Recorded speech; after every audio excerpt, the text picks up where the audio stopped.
नमस्कार, सत श्री अकाल, सलाम वालेकुम दोस्तों। स्वागत है आप सभी का आपके अपने YouTube चैनल देसी लॉजिकल में। आशा करता हूं दोस्तों आप सभी जबरदस्त और स्वस्थ होंगे। आज आपके लिए एक इंटरेस्टिंग टॉपिक लेके आया हूं जो अभी तक YouTube पे आपको कहीं नहीं मिला होगा। अब वो क्या रहने वाला है? आपने आज तक रूलेट के बारे में बहुत कुछ पढ़ा है कि रूलेट की बैट्स क्या होती हैं, रूलेट पे नंबर कितने होते हैं, रूलेट की टेबल कैसी होती है, इसको कैसे प्ले किया जाता है, time set, mind set, compounding, संपाउंडिंग, बहुत कुछ आप लोगों ने सुन लिया है, लेकिन आप पक चुके हो। मैं आपको थोड़ा और पीछे ले जाना चाहता हूँ। सिर्फ यही क्वेश्चन नहीं, एक क्वेश्चन और बनता है इसका, what is the history of roulette? इस रूलेट का इतिहास क्या है, क्यों इसको बनाया गया, इसको बनाने से पहले कौन से गेम थे जो लोग खेलना पसंद करते थे, और क्यों उन गेमों को गवर्नमेंट के थ्रू बैन कर दिया गया, या इसको जब रूलेट को बनाया गया तो कौन सा सिस्टम था जिसके थ्रू इसको बनाया गया, क्यों गवर्नमेंट ने बाकी गेम बैन करके इसको मान्यता दे दी या इस पे बैन नहीं लगाया, ऐसा कहा जा सकता है। फर्स्ट पॉइंट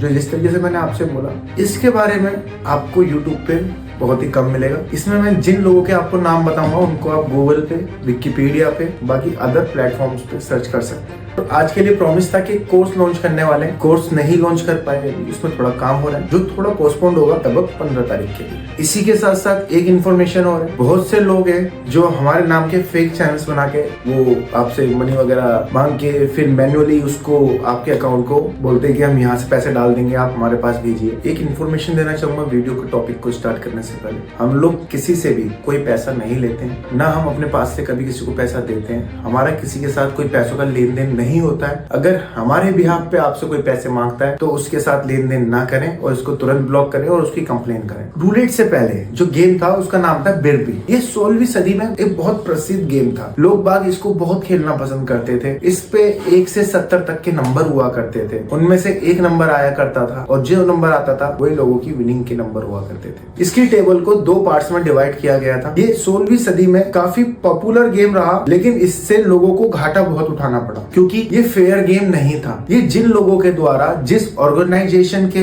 द्वारा खिलवाया जाता था, वो अपने पसंद के ही नंबर निकाला करते थे। जैसे कि आजकल के समय में सट्टा चलता है और भी जिस तरीके के गेम चलते हैं जैसे गली, दिशावत, इस टाइप का। तो ये इस टाइप का गेम हुआ करता था, जिसलिए गवर्नमेंट ने इसको बैन करना अच्छा समझा। लोगों ने इसे बैन करवाया, लोगों को देखते हुए गवर्नमेंट ने इसे बैन करवाया और ये गेम बंद किया गया 1837 में। लास्ट टाइम इस गेम को खेलने वाला जो इंसान था वो वेनिस गणराज्य का एक लेखक, एक सोल्जर, एक राजा के दिए गए अच्छे पद पे काम कर चुका था, जिसका नाम था गियाकोमो कैसानोवा। ये इटली में इनका जन्म हुआ था और दोस्तों ये बहुत अच्छे लेखक भी रहे हैं, सोल्जर भी रहे हैं, राजा के द्वारा दिए गए एक उचित पद के अधिकारी भी रहे हैं, और इसके बारे में आप गूगल पे सर्च भी कर सकते हैं। इन्होंने इस गेम को आखिरी बार खेला गया था और इसलिए इन्हें कैसिनोवा भी कहा जाने लगा था। कैसिनोवा इनका सरनेम नहीं था। इसी के साथ दोस्तों जब इन्होंने लास्ट टाइम ये खेला, इसको बैन करने का भी रीजन इन्होंने ही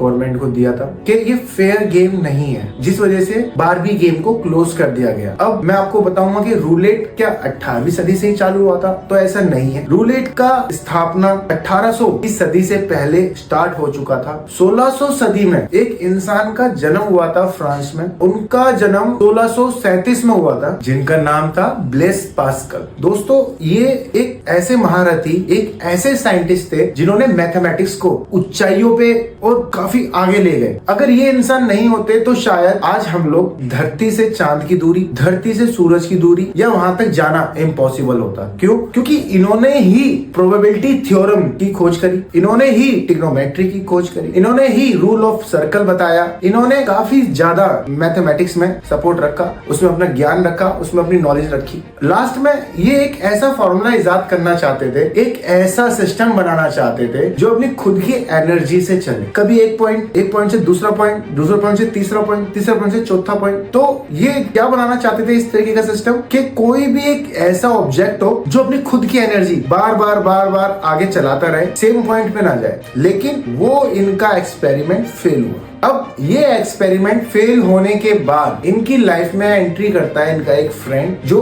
बाय लक वो भी मैथमेटिशियन थे, जिनका नाम था दोस्तों पैरीडे फेरमेट। पैरीडे फेरमेट भी एक मैथमेटिशियन थे, एक बहुत बड़े प्रोफेसर थे, बट प्रोफेसर के साथ साथ उनकी थोड़ी सी इंटरेस्ट गैम्बलिंग के लिए भी थी, बिरबी के लिए भी थी। अब जिस तरीके से बिरबी का शोर था कि वो बैन होने वाला है, बैन होने वाला है, उस समय इन्होंने जब देखा कि इनके एक दोस्त का एक्सपेरिमेंट फेल हो गया, बट वो चलता था कि 10 से 15 बारी के बाद वो फेल होता था, बार बार सेम नंबर फेंकता था, 10 से 15 बारी के बाद कभी भी नंबर सेम फेंक दिया करता। तो इन्होंने अपने प्रोफेसर से, भास्कर सर से मिलकर गवर्नमेंट को एक नॉलेजेबल, एक स्किलफुल गेम दिया जिसमें हम लोग अपनी स्किल्स से जीत के दिखा सकते हैं। ये चीज इन्होंने प्रूव करी उस टाइम की गवर्नमेंट को। अब उस टाइम की गवर्नमेंट को जब इन्होंने प्रॉपर दिखाया कि ये इस तरीके के स्किल्स हैं, इस तरीके के पैटर्न्स हैं, क्या बनाना चाह रहे थे बट क्या बन गया, बनाए मैथमेटिक्स के थ्रू ही, प्रोबेबिलिटी की थ्योरम्स के थ्रू, ये आपके राउंड ऑफ रूल्स के थ्रू। तो जो ये मैथमेटिशियंस ने मिलके बनाया, तो इसमें कोई बाहर का तो आया नहीं, वो मैथमेटिशियंस ही रहे, उनके अपने फॉर्मूले रहे, उन्होंने एक प्रॉपर सारी चीजें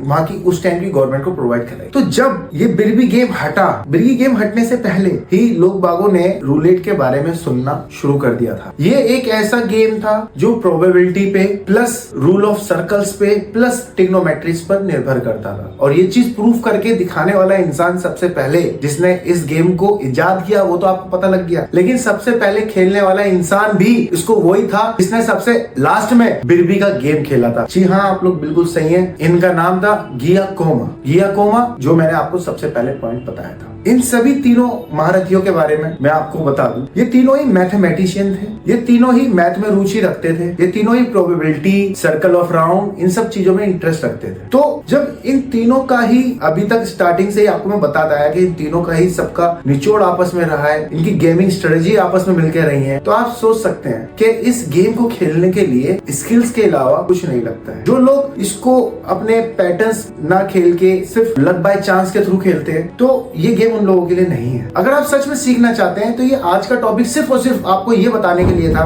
कि आप इस गेम को स्किल्स के थ्रू जीत सकते हैं। आप इस गेम में स्किल्स के थ्रू अपना खोया हुआ पैसा वापसी ला सकते। और ये चीज सिर्फ मैं नहीं बोलता, इतिहास बोलता है। इतिहास में जाके अगर आप इनके बारे में पढ़ेंगे तो आपका मनोबल थोड़ा और बढ़ेगा और आप इसमें जीतने के चांसेस अपने बढ़ाने की कोशिश करेंगे। और ये उन लोगों को आप जवाब मुंह पे दे पाएंगे जो बोलते हैं कि ये लक बाय चांस है, बट आप उन्हें डायरेक्ट बोल सकते हैं it's not luck by chance, it's totally depend on your skills. ये सिर्फ और सिर्फ आपके स्किल्स पे। सो दोस्तों, आप आज इस वीडियो के बाद इन लोगों के बारे में सर्च करें और अपना मनोबल बढ़ा के रखें। इसकी तरह ही आप लोग अपने लॉजिक, अपनी स्ट्रेटेजीज का इंटरेस्ट बढ़ाएं और हमारे चैनल्स को ज्वाइन करें। बहुत जल्द आप लोगों के लिए एक लाइव चैनल चालू करने वाले, बहुत जल्द लाइव गेम प्ले चालू करने वाले, जिससे कि आप में से कुछ लोगों के थोड़े प्रॉफिट समझने के, थोड़े आपके पॉइंट्स बढ़े, आप देख पाए कि किस तरीके से हम लोगों का प्ले रहता है, किस तरीके से हम लोग प्रॉफिट में रहते हैं। अभी तक हाइलाइट्स आप देख पा रहे थे हमारे गेम्स के, बट अब आप नए चैनल्स पे